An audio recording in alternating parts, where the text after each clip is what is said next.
Well, a very good evening. My name is Jagenda Semakola Ziksoka. Welcome again to our National Guidance Moment, which will be happening every Thursday after the 8 o'clock bulletin. Now, this National Guidance Moment was launched last Thursday by the Minister of ICT, the Honorable Dr. Chris Baryomunsi, State Minister for National Guidance, Honorable Godfrey Kabyanga, and Commissioner Akeke from the Department of National Guidance at the Ministry. Now, this will be our moment every Thursday. Just mark it that every Thursday we'll be having our NGO National Guidance Moment. Now, for today specifically, again, we come back, and joining me in studios is the Honorable Minister, the Honorable State Minister for National Guidance, the Honorable Kabyanga. You're very welcome again.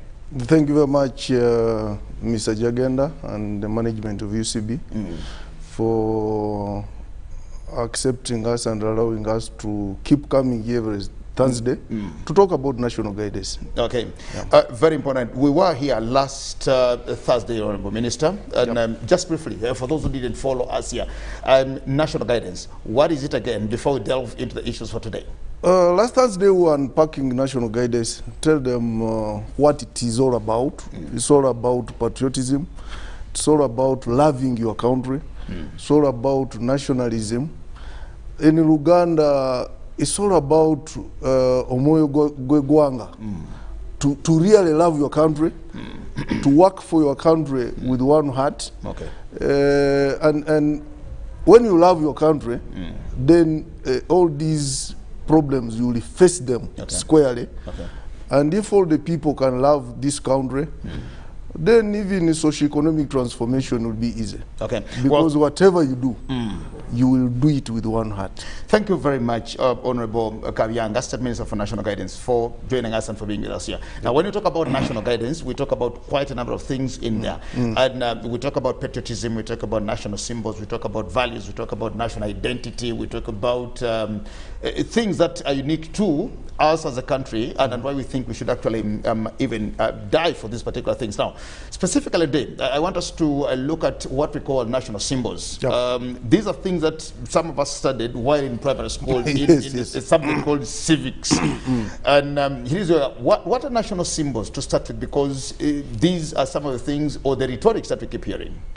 I think these national symbols are enshrined in our constitution, Article 17. Article 17(1)(a), where the article states that we should love and respect them.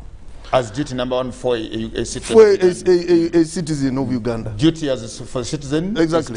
Start with national symbols. And these are part of identity, part of our identity.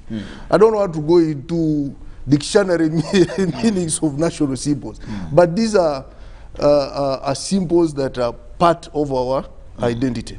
For instance, the national flag is one of our symbols. We have the anthem. We have we have the coat of arms. We have our motto. We have the national seal. We have I think another thing we have is the what else? The anthem. The anthem is one of the national symbols. We have the currency. All those are national symbols, which our people look at, but probably they don't know that they have a lot of significance in our being citizens, and that they mean a lot in terms of identity. Okay. So today, we really want to briefly introduce them. Okay. And probably in subsequent programs, we are going to talk about them. I'm very sure that you can't teach national symbols in one program and you know, exhaust everything. Yes. They're in. Somebody will ask a question, Honorable Minister. If we talk about national guidance, what would a national symbol do with national guidance? How should I even be guided? Where is national guidance in knowing the anthem or the currency or the coat of arms or even the motto? Even knowing the emblem, for instance. Look at the flag itself. I saw when Kiprotik won the marathon in London in 2012. In 2012, as soon as he crossed the finishing line, There are normally people out there. The only other thing, he was not even looking for a hug from anybody. But I think you would see that he's looking around. But when he saw not run to the table where they exactly put the where they put medals, but I think he was looking around, and as soon as he picked it, he waved it. You see, and that's only when I think he got fulfilled that Uganda has won. I mean, that is being patriotic. He was trying to show the world that look, this country has what? Has won. Holding the flag up. Holding the flag, yes, as a symbol. So isn't this just a mere cloth that somebody can go buy anywhere, then make a shirt out of it, make a dress out of it, make anything about it? When we talk about independence, when we recalling and talk about our history, for example, what you can see on screen here, we talk about, of course, raising our national flag. And that's the epitome of it. Yes. That's independence. And somebody wonders, how can just that cloth fly up there and it becomes sovereignty? And that's what can show you that it was the independence itself. That they had to pull this down. Oh yes. It was a ceremony. Exactly. Because probably even the independence memorandum had been signed. But till that Union Jack was lowered and the Uganda flag was raised, it was not yet independence. Is it important for people to know these things, Minister? Oh yes. They need to. Yes, they need to. And they need to know them and know what they represent and the significance of that flag. Yes, because even in war, if you are recovering territory, once you plant your flag, then that means you have taken over that territory. Sure. Yes. So identity, these are some of the things that identify us. Now you just talked about Kiprotich. Now lately we had Cheptegei, Chemtai, those now the Ugandan golden Ugandans. But at the opening ceremony, when they were launching in the Olympics village in Sapporo in Tokyo, Japan, you noticed that during that ceremony, when the Ugandans came and they waved that flag, of course, and they say Team Uganda. Yes. You know, it was all over news. Everybody was tweeting about it and stuff like that. How do we embrace, for example, the national flag alone for our own identity and we feel proud about it? I mean, the only way we can feel proud about it is not to misuse it and to protect it and not to use it for activities that are so demeaning. For instance, should you use that national flag as a rag to mop the floor? When Kiprotich raises it and he thinks to showcase the country, for the world. Yes. Even on those very international functions, when they are raising it, it is a significance that that country has arrived. It's there. The pride, yes, that it's the Ugandan flag that is raising above an American flag, and the British flag, because the medal is for Ugandan. Yeah, and when they are raising it, all of us stand. You see that Moyo Gwagwanga. So probably the way we stand when it is being raised and the way we respect it, if we can always stand up to defend everything, like we defend that flag, then this country would be far. Honorable Minister, I read a book by one journalist. One journalist who was working with CNN, wrote a book called A Flag Worth Dying For. This man is called Tim Marshall. Yes. He was a correspondent for CNN. Yes, yes. And in his book, he talks about the flag and why it's worth dying for. Because it happens, when you go to stadium to watch games like that, these clubs, for example, have their own flags. Somebody wants to feel that. Yes. When you're watching games like World Cups, African Cups, and all these things, people paint themselves in national colors, in a way. Yes. What is in this thing that a Ugandan should actually say, I will differ with Honorable Kabyanga on political ideology, but I will stand with Honorable Kabyanga for as long as I talk about the national flag? Because it is something that unites all. FDC, NRM, DP, UPC, all of them think that is something to die for.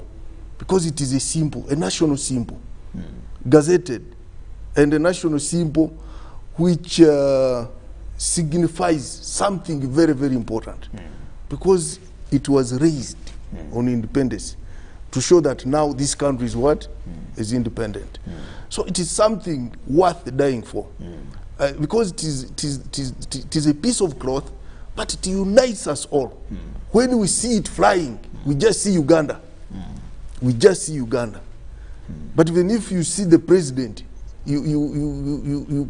some people will even see a president on the screen and they switch off their what? Their TVs. Their TVs. The truck ones. Exactly. Those they call the truck ones. Yes, those very fanatic people. Don't they need national guidance? Exactly. They need a lot of national guidance. There are some who will see even an opposition leader like message on TV and switch off. But they can't switch off when they see the national flag. Because it is something that brings people together. It is something that people respect, and therefore we should really respect it. And every time you see me waving it, you should know I'm waving Uganda. And therefore, when I'm waving Uganda, I'm signifying that we need to unite. Okay. We need to unite ourselves around that flag. Okay. And even and do good. And do good. Okay. Yes, for this country. Okay. Honorable Minister, you also notice that when you look at the flag, for example, as it is, and we're looking at it for whatever it stands for and whatever it symbolizes, are these things supposed to be taught only in schools, or you now as minister think that every Ugandan, whether a school-going Ugandan or those who did not even have an opportunity to hear this in a civics class or in a political education class, should actually know what the flag is? Yes, everybody should really know, so that they can appreciate the significance of this flag, and we can all unite around that significance, whether you're school going or you're not school going. Okay, in the days of our going to school, there was, I think, a subject called Civics. Yes, civics. It was called the Civics. I don't know whether it is still in primary school. Civics, yes. I don't know whether it's now SST or something, but me during my civics, school days, there was Civics. They would teach us the colors and what they mean. They would even teach us why the crested crane is standing on one leg. Do you know why? Why the crested crane is standing on one leg? On one leg, it signifies Uganda is going forward. Movement. Yes, it's moving forward. And they would tell us the colors: black, yellow, red. You know, black for African color, what we are. Blood, all of us have the same blood, brotherhood.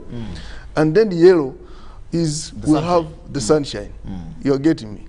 And then the crested crane was chosen because it is a very humble bird and gentle. And it has all the colors of the flag. So they would teach us all these things. Would it be bad if I ate that for lunch? Just like I would eat chicken. Now, under national guidance, yes. That's what now want to teach people, that they should protect this crested crane. As another turkey or as another... Yes. And this crested crane lives in the swampy areas. So one, we have to tell people, if we are to protect this emblem, because this is the emblem now of Uganda, we should also protect the wetlands where it stays. And we should not kill it. Because to kill a crested crane is like your brother now. It is a bird that brings us together. That's what it should be. Uganda cranes. You know, even the plane is called what? The planes. The plane itself. That you fly the crane. Yeah, fly the crane. Exactly. So why should you kill it? Why should you kill it? So one, you shouldn't kill it. We should protect it. We should preserve it. But we should also preserve where it stays. So let us not destroy those wetlands. Once we destroy them, then the crested crane will be no more. And we shall have no identity, because that's what identifies us. So under national guidance now, those are things we need to tell them. The COB, for example, secret with Akagabi. But you see, Akagabi Kali, you know, we eat the COB. Now, it signifies on that coat of arms, it signifies wildlife. that Uganda is well endowed with wildlife. So you have to respect it. It's like in Buganda. Me, I am a Musita. I am a Muswaga in my Rukonzo language. In Runyakitara, I'm a Musita. And in Buganda, I would be Nedirango. You are getting? Yes. What about the Wango? In the Wango. The corrupted Murangira? Kakati. like in Uganda, someone is because you see why they call the corrupted Baranga in Uganda, because their names are similar to Abengo and the Baranga. Now you can, so you can see Muganda Owembogo, the way he respects Mbogo. And they unite around the what? The Mbogo. I am Lugave myself. You are Lugave. Exactly. That is small thing. And every time you meet it, it's as if you have met a brother. You don't want to kill it. You don't want to kill it. You harm to it. Exactly. Yes, but just some small. Exactly. And you have to protect where it stays. You know, all that is national guidance. You know, attaching very, very important belief on something, and then you protect it. But you will have even protected wildlife and so many other things. When we protect the crane, we are protecting wildlife, one.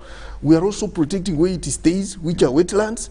At the end of the day, the wetlands will not be Honorable Minister, just recently when we had the lockdown here, we went into Mama Nabanja's COVID relief funds and stuff like that, because we got a category of Ugandans who are called ZZ. ZZ in Uganda is Zenkorao Zendia. Now somebody will ask you, if I am a Zenkorao Zendia, how would I even find interest in knowing what the COBE is, what the bodies, what all these things are, if I am looking for Zenkorao Zendia? Kakati, for instance, if you destroy where that bird stays, Zengora or India, we are having a lot of climatic change problems. Sure. Climate change is the biggest problem now. Kakati wowa okora matoke, enkuba nga tetonye. Then you're losing. Oja kuzijawa. Ezolia. You are seeing. You shall have sabotaged yourself. Exactly. Now, this crested crane is one of the birds that attracts tourists here. And when they come, they bring in money. That money goes on exchanging hands till wezitukira ku Ezolia. Kati bwebanga tibaze ojja kuzijawo. There are some things really which must unite us. And we should not be very, very selfish. Patriotism is all about not being selfish. As soon as you become selfish in the Zengora or India, and then you start looking at yourself, your whole self, you are finished. Let's talk about because you have to look at the whole nation. Okay, we'll talk about another symbol, Honorable Minister, but like there are very many. I just want you to just hint on one or the other. Of course, I know experts who come from ministry, from the Director of National Guidance, to actually come. Commissioners there, I know who can come and teach these things to us and take us back to class. Talk about the anthem itself. Singing the national anthem, we normally do these exercises, especially when we're going into like the independence period that is coming just ahead of us here. We normally do these things, teasers. Go on the street, just find any border rider, find any hawker, tell them please sing the national anthem. and they will make every fun about it. But they don't know. And the song is sung every day. Do you know the title of the national anthem? For instance, you Jagger. It's the national anthem. It is the title is called Pearl of Africa. The title of the song? Yes. It's called Pearl of Africa. That national anthem, the title is called what? Pearl of Africa. So if you're going to buy a song, you say the Pearl of Africa. Exactly, because that's the title of that song, which you call a song. But when you sing it, do you normally reflect on the words? Because the first stanza is about brotherhood. About brotherhood, about working together. The second stanza is about the land of freedom. It talks about the land of freedom. We should love our neighbors as we love ourselves. The third stanza is about the country being able to feed itself. A country gifted by God, by nature, and that it should be able to feed itself. Are we still feeding ourselves? Talk about that. So are we still respecting that anthem? Are we patriotic now? So haven't we relegated this to another song? Or where you sing about love and you don't have love? Where you sing about a lover and you don't even have a lover? It's like where you think about protecting your neighbor and you are not protecting that neighbor. You're struggling for Vivanja, for boundaries. You are even struggling for small pieces of land with the neighbors. Over boundary issues. Mijingo, you had Mijingo. People, the president used to say, people are fighting for a small rock. The Mijingo one. The Mijingo one. The study I've told you is about a country which has fertile soils and must therefore feed itself. Are we still feeding ourselves? That's the anthem. Yes, that's the anthem. So you need to find reason. Every Ugandan needs to find reason why Yes. they should learn how to sing the national anthem. Yes, yes, and internalize each and every word. But all of us, when it is being sung, we stand up. But are we listening to those words? No, standing is now. Is there brotherhood? Is there brotherhood? Are we listening to those words carefully? National guidance. Do you even understand what it is? Even when we listen carefully, but Yes. these are words that are sung to us in English. Yes. For Uganda, may God uphold thee Thee. with our hands in your future. What do I know about that? Exactly. As And then you say, may God uphold thee. Then you go and sacrifice a child. oh, because I don't know that I've been praying in a song. Because I don't know that I've been praying in a song. It's Exactly. just like we used to sing Lingala songs from Yes, Congo. yes, and we yes, only we only enjoy sing the rhythm. Kasongo, but we Yes. even don't know what Kasongo Yes. means. So in national guidance now, about those symbols, we want really people to understand what the anthem is about. Why do we stand when we are singing it? What are those words? And how can they change humanity? How can those words make Uganda a better country to live in? Yes. And people look at such a thing as such a things as small things. But I think if we start teaching these young children from young age that these words in the national anthem signify peace, I think they will grow up into very good Ugandans. To interpret these songs, Yes. to interpret this, to Yes. put meaning to Yes. what we're seeing. Yes. Because, like you said, when the anthem is being sung, then we just stand. People just stand. Others actually even just sit. Yes. Why would they even stand to Yes. honor it? Yes. Because I think that's what you also need to let us know. And people have started singing it even beyond the recommended time. The recommended times. But leave that alone. But are we understanding those words in that anthem? Because if we understood them very well, this Uganda would be very peaceful. This Uganda would be, Choreographing. oh yes, yes, the meaning of the and this Uganda wouldn't be having corruption, wouldn't be having people killing one another, wouldn't be having the Jambia people. You know, it would be a very, very good country. It would actually, because Churchill said it was part of Africa, and it is around that theme that this anthem was coined by Kakoma, because they competed, but Professor Kakoma took the day. Yes. And remembering for that, Honorable Minister, we have about 3 minutes, and in just the final 3 minutes, we are here for our called our national guidance moment. And because the time is running out, we're preparing again for another one.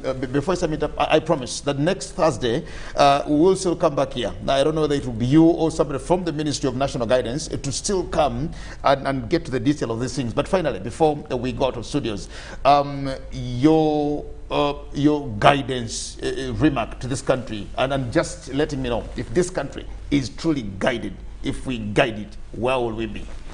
I think this country, if it is guided well, just as Churchill said, it's the power of Africa. Everybody would be comfortable, and everybody would be able to feed himself. Everybody would be having enough income to live on.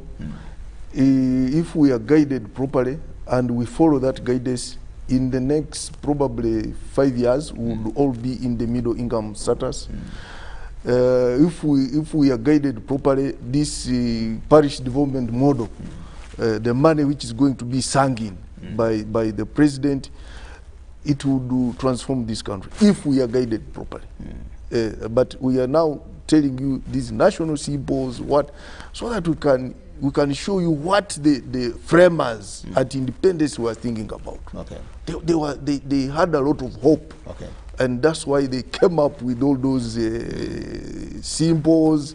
And when our team starts unpacking those symbols and what everything on that symbols mean, you will see what they had in mind. Okay.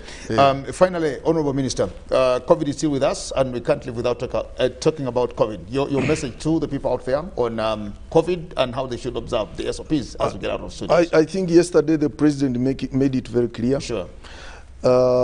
He has relaxed some of the SOPs, but COVID is still there.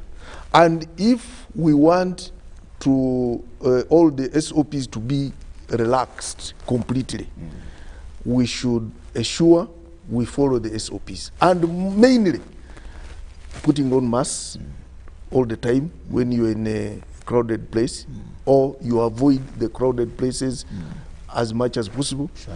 Sanitizing all the time, and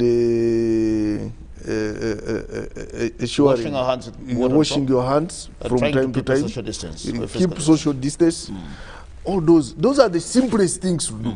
If you don't have anything to do anywhere, stay at home. Sure. And be safe. Okay. Otherwise, I strongly believe if we can follow the guidelines, if we can follow the SOPs, probably the next 3 months, just as the president has said, he will relax all these, and even the vaccine, not the drunkards, the people who take beer, okay. will be able to enjoy themselves. Those who are in danger. But another thing, very important, people should go for vaccination. Very important. Yeah, because most of the propaganda which goes around, vaccines are not safe or not. Yeah, I took But we've dose. had over 2 million. I think we've had over 1 million people now who are vaccinated. Over 1 million people. Yes. Yeah. None of them has heard what they're talking about. Oh yes. So that's where we are. Thank you so much, Honorable Minister. Thank you. I thank you so much, the Honorable Minister for State Minister for National Guidance, Honorable Godfrey Kabyanga, here to grace us again on our National Guidance Moment, which is brought to you and powered by the Minister of National Guidance, Minister of ICT and National Guidance. Now, this will be a moment every Thursday after the 8 o'clock bulletin. And next week, we'll also come back to continue unpacking and embracing our national symbols for our national identity and national unity. We'll have more experts coming in from the Ministry of ICT and National Guidance to be with us here. My name is Jagenda Semakola, wishing all the best for tonight and just saying good night and God bless you. Thank you. Thank you.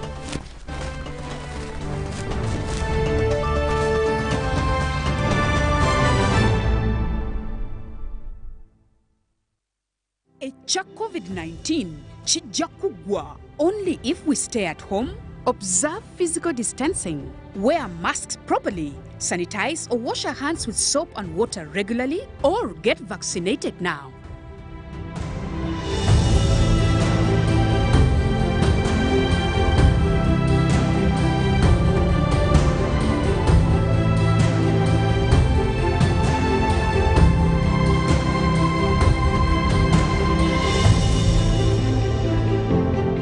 It's no secret that ICT makes learning easy.